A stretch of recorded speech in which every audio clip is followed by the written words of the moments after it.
We're with Arby Busey, head coach of the SPU women's soccer team. Arby and the Falcons getting ready to start their season finally this week at home against San Francisco State and Chico State.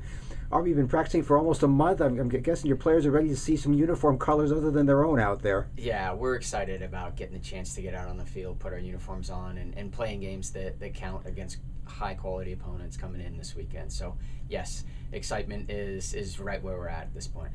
And what have you seen for these first few weeks of practice? What has stood out for you? Yeah, I mean, I think our players' attitude, their effort has been phenomenal. It's always fun at the beginning of the season. Everybody's excited. Everybody's undefeated. Everything's going well, and I think that's what stood out is how much they've enjoyed being around each other, how much they enjoy competing with each other in practice, and this week so far the excitement of we know games are coming. Okay. And you've got a lot of quality players out there. You also graduated a lot last year. A lot of new faces out there. Talk about some of that and how things are blending together so far. Yeah, I mean, I think, the DNA of our program and our identity isn't going to change that much. Some of the names will certainly change. We graduated a lot of amazing people, but in their place, we plug in more amazing people. As some move on, we bring some new ones in. I mean, I think, and our hope is that our team's success isn't necessarily based on those individual names, but the collective. And I think that's been something that's been building thus far in these first few weeks is how strong we are together, and the amount of depth that we have up and down our roster, I think is gonna prove valuable for us as we move through what hopefully will be a very long season together. And talk about some of those returns. You got people like Sophie Beadle, Chloe Galehouse back. Talk about some of those people you got coming back this year. Yeah, and we've got a big senior class, a lot of them in there, and they've been doing an amazing job of kind of being role models and guiding us through these first few weeks. And it trickles right down to the freshmen coming in, prepared, fit, ready to roll. You mentioned Sophie Beadle, you mentioned Chloe Galehouse. Those two have been amazing, along with their classmates. Sophie's a junior, Chloe's a senior, and it's been the great thing has been it's been really hard to single out anybody above the rest thus far.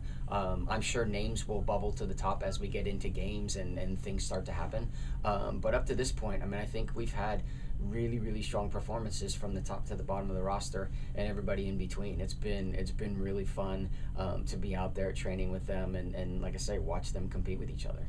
And you have a lot of freshmen. Some of them have a chance to see some significant minutes out there. Do you think? I think we'll see some freshmen getting some time. These guys have done a great job of preparing themselves. We work really hard in the recruiting process to find great women that we think can contribute, and I think that this year is no exception. We've got an exceptionally talented group coming in. They've done an amazing job, like I said, preparing themselves. Our older players have done an amazing job of welcoming them and bringing them into the fold, and I think we're going to see their talent shine in moments this year, and that they're not just going to be capable of playing with us, they're going to be contributors for us, which is really exciting.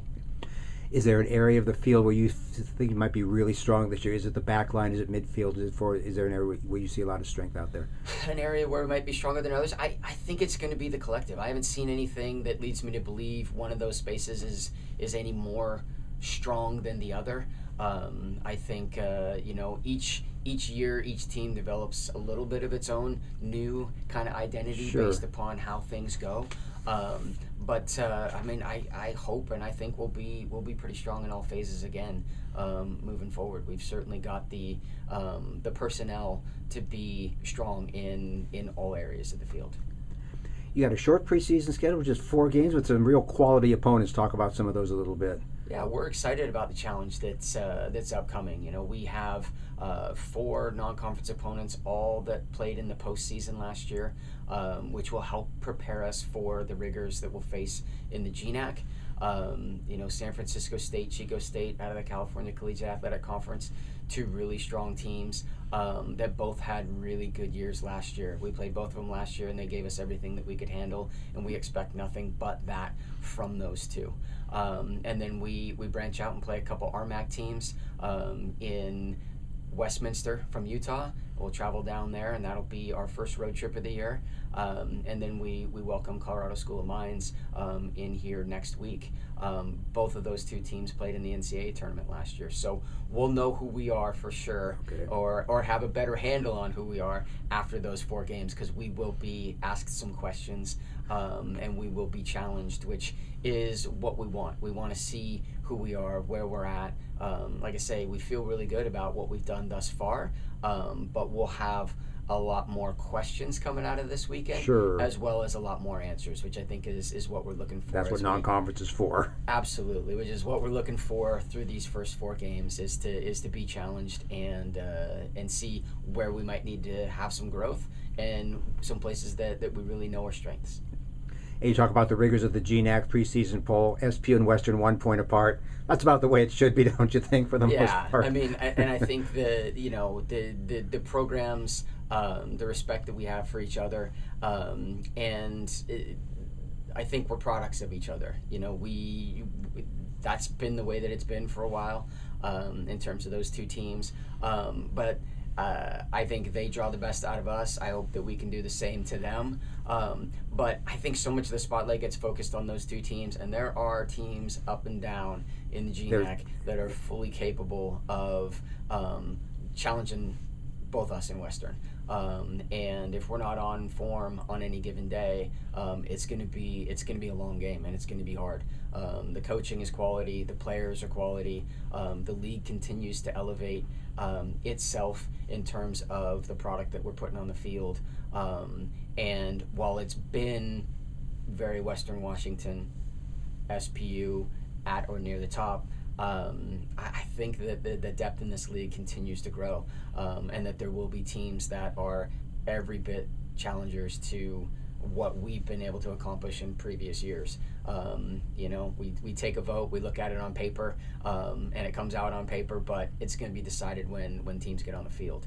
And a lot of times, what we all see on paper doesn't necessarily manifest itself on the field. So we'll have our hands full with every opponent, and are really excited about that prospect and the league growing and continuing to get better. No days off in this conference, basically. No way. For sure. There's some difficult road trips in the conference, and like I say, the quality of the teams is very, very evident to us as we start watching film now, as teams have played games. The players that populate these rosters are players that we've seen in the recruiting process, and know as youth players had very, very storied careers. So the league itself and the quality within it, I think, is continuing to grow. So while the names on the paper may still be the 2 at the top that have been there, I don't think that that's etched in stone in any way, shape, or form. It's a long season, and there's some really talented groups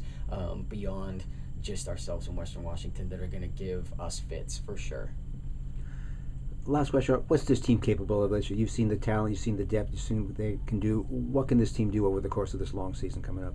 Yeah, I mean, I think our capabilities are large. I like the group that we have. I think that we always set out to have the longest season we possibly can. I think these women thus far have really, really enjoyed being around each other and sharing space together, both on the soccer field and off the soccer field.